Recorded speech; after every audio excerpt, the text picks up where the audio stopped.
Minimum wages have been very controversial in the field of economics. The basic goal of establishing a minimum level of earnings is to ensure that independently of the job performed, the lowest income workers can earn a salary enough to satisfy their basic needs. Think about a daily minimum wage lower than £3. What can you buy with £3? A coffee, maybe? Well, that's the minimum wage in Mexico, £3 per day. Please, try to imagine the following situation.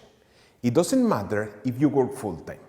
If your salary corresponds to the minimum wage in Mexico and you have one economic dependent, call it your partner or your child, both of you cannot escape from poverty. And for poverty, I mean the basic caloric intake for a human being.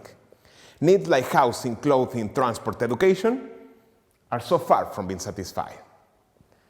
Just to see the magnitude of this social problem, 60% of the total population in Mexico lives under poverty conditions. But why minimum wages are so controversial? By its likely effect on employment.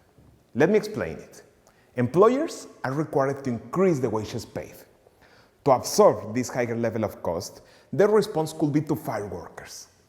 Thus, at the end of the day, the policy that aimed to support the poorest workers can leave them in a worse position without their jobs.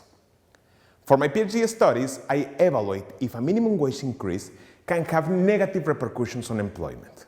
How? In November 2012, there was a small increase to the minimum wage in only one of the 3 wage zones. I take this policy change as a natural experiment. The intervention generated 1 treated zone and left the other 2 untreated. I take these 2 as a comparison group of the treated one. By the use of statistical techniques and with data from the National Survey on Employment, preliminary results suggest 3 points to highlight. First, wages increased. This means that the policy is truly affecting earnings. Second, the employment rate is increasing. So, instead of generating dismissals, the intervention is raising the level of employment.